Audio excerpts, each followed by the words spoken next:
Essa é uma videoaula sobre pirólise de biomassa. Nós vamos ver fenomenologia, os tipos de pirólise, fatores que influenciam na pirólise e os tipos de reatores, basicamente. Bom, pirólise é a degradação térmica na ausência de oxigênio e relativamente em baixas temperaturas, entre 300 e 600 graus, apesar que pode chegar até 1000 graus. Biomassa como madeira, vários tipos de biomassas podem ser utilizados para obter o quê? São basicamente incondensáveis, então metano, hidrogênio, dióxido de carbono, monóxido de carbono, bioóleo, que são vários tipos de condensáveis, né, fenólicos, ácido acético, benzeno, enfim, e carvão. Tá? Como é que ela ocorre, basicamente? Então, se eu tenho uma partícula de biomassa, você vai ter processo de transferência de calor, não vai ter reação com oxigênio especificamente, embora como a biomassa tenha oxigênio, algum oxigênio reage com carbono e vai ser formar CO e CO2. Mas basicamente, os mecanismos de transferência de calor aqui, que pode ser por condução, convecção ou radiação, e aí é que a gente vai desenvolver cada tipo de pirolizador em função disso, né? E a velocidade com que isso é feita, a transferência de calor, que é importante. Então ele entra, né, o calor entra e aí você libera os gases, né, volatiliza mais ou menos como a gente viu no processo de termogravimetria, no TGA. Né? Então você fornece calor e ele vai se degradando e vai liberando os voláteis ou gases incondensáveis. Né? Esse TAR aqui é o alcatrão, que também pode se depois degradar em produtos condensáveis, gases incondensáveis e carvão. Tá? Então, basicamente, a representação é que a biomassa, através do aquecimento, vai formar condensáveis, né, ou combustíveis que depois podem se virar líquidos, incondensáveis, que são os gases, e vapor da água, água mesmo, e carvão. Tá? Bom, cinética da pirólise. Também, como a gente viu no TGA, ele vai ter um processo inicial de secagem, onde você vai liberar a água livre, né?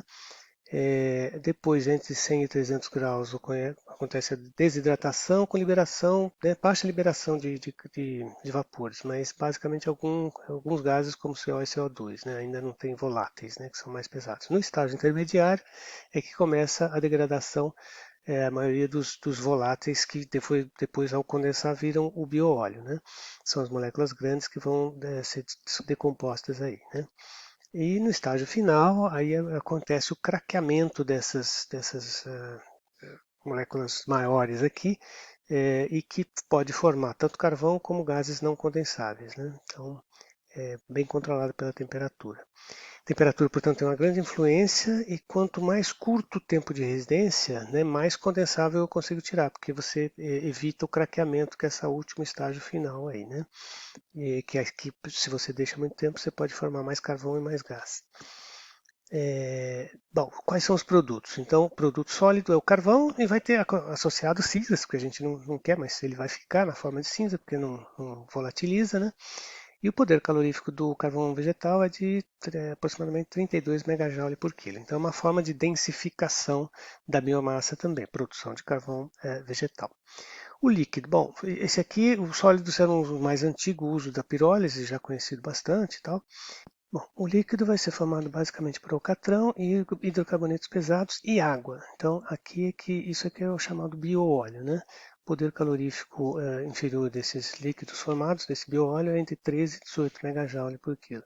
Esse tem sido o enfoque da pirólise que tem se estudado mais recentemente, visando a produção de combustíveis líquidos a partir desse bioóleo, que depois ele precisa ser purificado. Ele é muito, inclusive ele tem duas fases, né? Ele faz solúvel e insolúvel em água. E os gases que são, né, hidrocarbonetos aí de vários tipos, né, de CO, CO2, hidrogênio, assim como vários outros hidrocarbonetos. Né.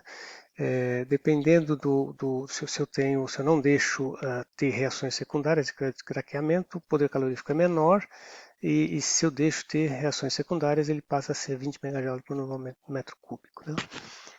Bom, agora vamos ver os tipos de pirólise. Né? A pirólise lenta é aquela que vai produzir carvão vegetal. Então eu vou ter altos tempos de reação, é um processo bem lento, dias aí, normalmente dentro de um reator, normalmente em batelada, e baixas temperaturas, no máximo 400 graus. Tá?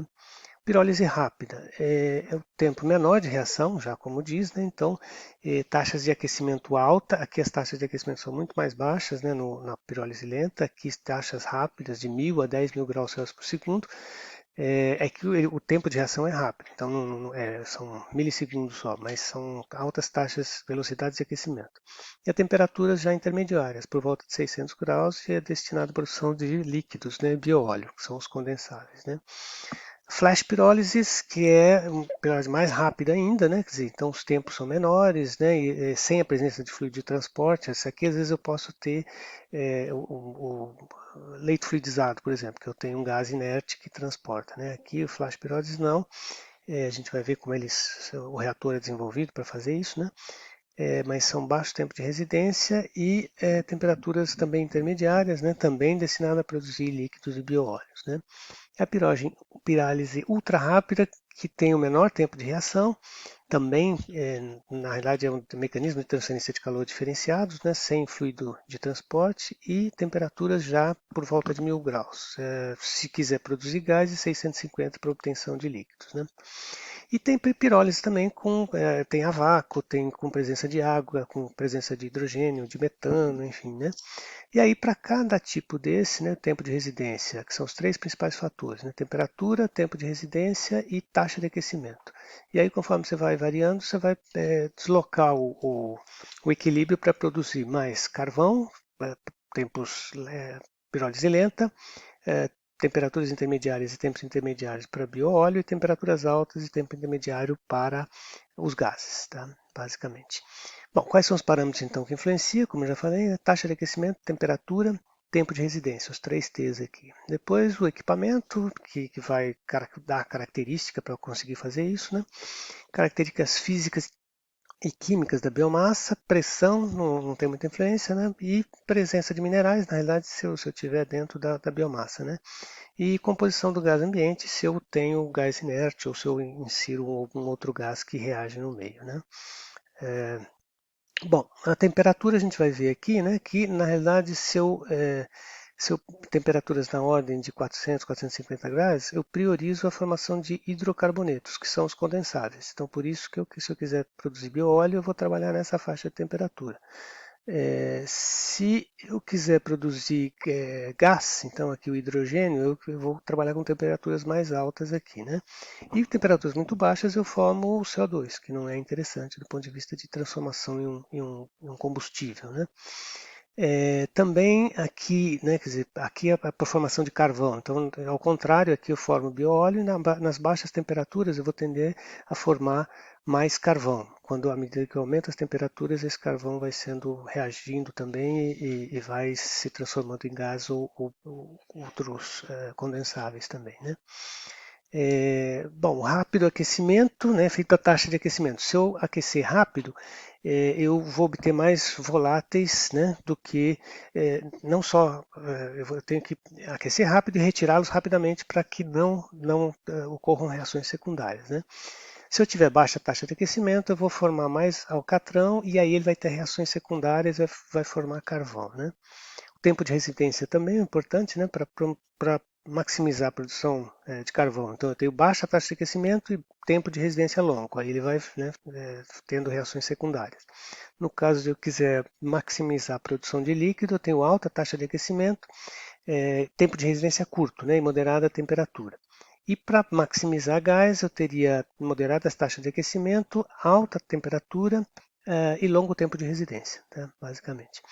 A pressão também favorece um pouquinho a produção de carvão, porque o vapor d'água também tem reações com o alcatrão que vão produzir carvão, tá? As características físicas da biomassa. Então a gente já viu que é celulose, hemicelulose e lignina e as faixas de degradação dela, né? Então a celulose e a hemicelulose vão formar os voláteis em geral. Celulose, vapores condensáveis também, né? E hemicelulose vai ser a principal fonte de carvão e de alcatrão, né? Desculpe, a lignina, né, que é a maior fonte de alcatrão, de carbono fixo, né? O tamanho da partícula também influencia, a gente viu lá na formação de carvão, quanto maior a partícula, mais prevalece a formação de carvão, né? E tipos de reatores que a gente tem? Esses daqui são os mais antigos, né? São o famoso forno de rabo quente, que são hoje em dia até proibidos, né, por causa da degradação ambiental, mas eles estavam nas frentes de desmatamento em geral, né? Tem os fornos de encosta também, que são basicamente produzidos quase desse tipo aqui, aproveitando o desnível do relevo. E já os fornos industriais, em geral, são em batelada, esses para produzir carvão vegetal, né? Os gases são permitidos sair, é possível, nesses industriais você pode até recuperar o catrão aqui, e taxa de aquecimento é baixa, o tempo de residência é longo. Leito, leito fluidizado, aí o leito borbulhante, né? Então você vai ter um gás aqui que não é oxigênio, você vai ter que ter um gás inerte para produzir isso. E eu produzo até 70, 75% consigo fazer para a produção de bioóleo, né? Então você tem um rendimento interessante. E o carvão é melhor você botar altas velocidades para que ele saia fora aqui, senão ele produz reações secundárias, o que piora a produção de bioóleo, né? O leito circulante também é aquele fluidizado, só que com mais altas velocidades. Então, e neles você consegue rendimentos de até 83% para a produção de bioóleo, né? Eles também têm altíssimas velocidades de aquecimento, porque as partículas são pequenas e há também a areia que está lá, que está quente, então ao contato com o material, com a biomassa, também aumenta, faz a velocidade de aquecimento ser muito rápida. E o tempo de retenção é bem baixo também. Outros processos para se fazer baixos tempos de retenção aqui e alta taxa de aquecimento é esse daqui, por exemplo, onde você, na realidade, você mantém temperaturas aqui da ordem de 600 graus, se eu quiser produzir líquido, né? Mas você coloca nitrogênio e areia, né?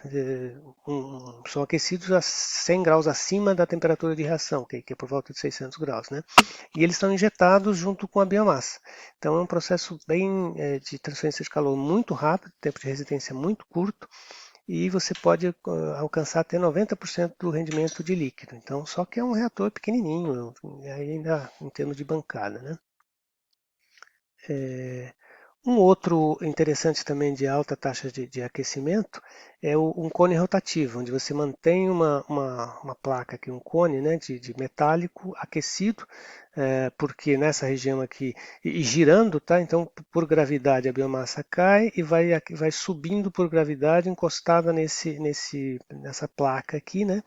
E aí já o vapor sai e o carvão cai aqui, e aí você tem oxigênio sendo fornecido aqui na quantidade certa só para aquecer esse meio que é uma areia, por exemplo, né? Bom, é mais ou menos isso que está aqui. Então, baixo tempo de retenção. O outro, bastante interessante também, mas também ainda em escala não industrial, é a epirólise ablativa, que você aquece, aí você não precisa ter pedaços pequenos, você pode ter pedaço de madeira ou de biomassa grande, mas você tem um disco girando com alta temperatura, então ele tem que ser mantido aquecido, onde você encosta a madeira aqui e aí ele solta um bioóleo que vaporiza e depois é condensado. Então isso é usado também. A taxa de aquecimento é bem alta, mas eu não preciso ter, porque a transferência de calor aqui é por condução. Você precisa ter uma força segurando ele aqui, né? Então isso parece uma manteiga na chapa quente, por exemplo, alguma coisa desse tipo, que você aperta e aí ele volatiliza aqui, né? Ele vira líquido e volatiliza o bioóleo. Bom, acho que é mais ou menos isso que a gente tinha para apresentar hoje. Fica aí as referências e eu vou disponibilizar um questionário, mas só para a semana que vem, então, porque vocês já estão meio carregados de coisas, né? E vou disponibilizar o PDF desse material também, tá bom? Abraço.